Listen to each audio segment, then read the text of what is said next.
आवाजावरून वाटतं की नाही वडा किती कुरकुरीत आहे।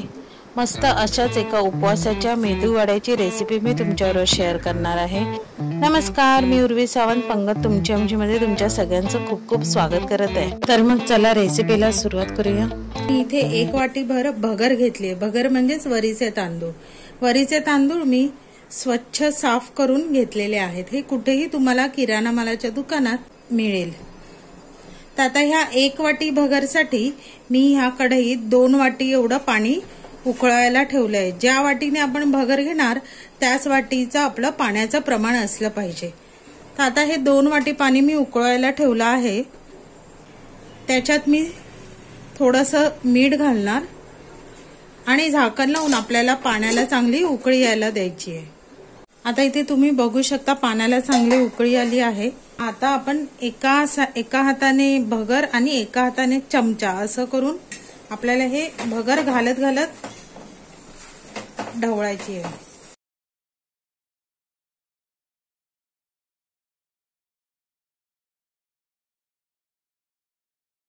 आणि आता ह्याला गॅस बारीक करून झाकण ठेवून ह्याला चांगली शिजू द्यायची आहे।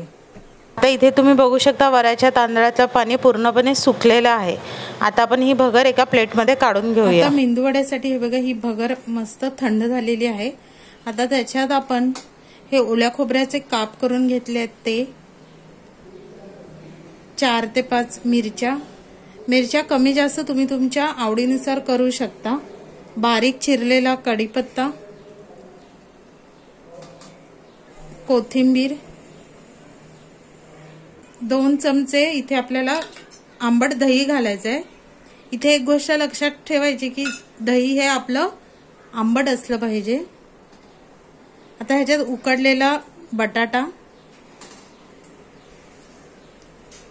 आता हे सगळं घालून आपल्याला ह्याचा एक घट्टसर गोळा बनवायचा आहे।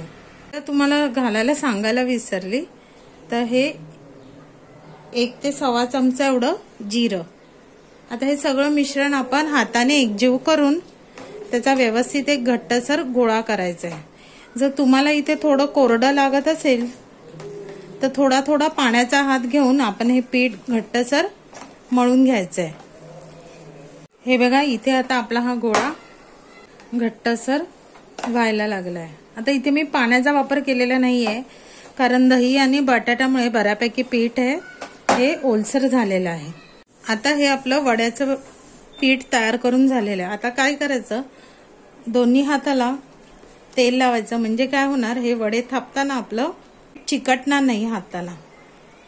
आता इथे शक्यतो थोडे पातळच तुम्ही वडे घ्या, म्हणजे काय ते क्रिस्पी पण लागतील, म्हणजे पटकन शिजले सुद्धा जातील।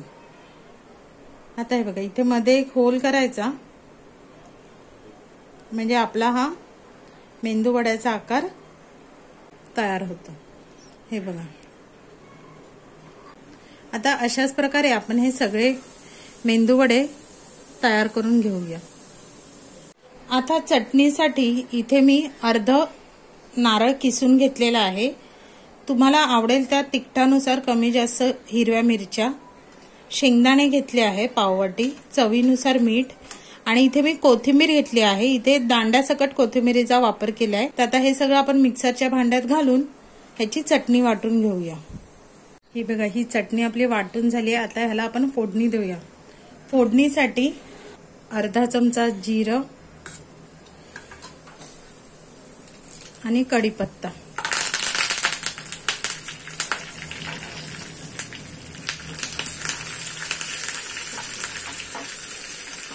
आपण मस्तपैकी आपल्या चटणीवर ओतूया। चला आता आपण मेंदू वडे तळून घेऊया। आता आपलं तेलही चांगलं कडकडीत गरम झालंय, तर मीडियम टू फास्ट गॅसवर आपल्याला हे मेंदू वडे सगळे खरपूस तळून घ्यायचे आहेत।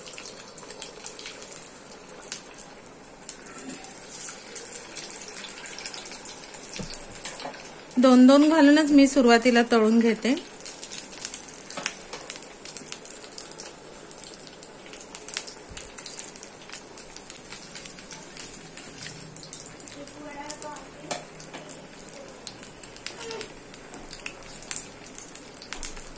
आता हे आपल्याला आलटून पालटून दोन्हीकडून हे बघा खरपूस तळून घ्यायचे आहेत। बघा आपले आता हे मस्त तळून झालेले आहेत। आता असेच सगळे बाकीचे वडे सुद्धा आपण तळून घेऊया। आता हे बघा ह्याचा आवाज तुम्ही आहे की नाही मस्त अगदी कुरकुरीत। बघा एक तोडून दाखवते।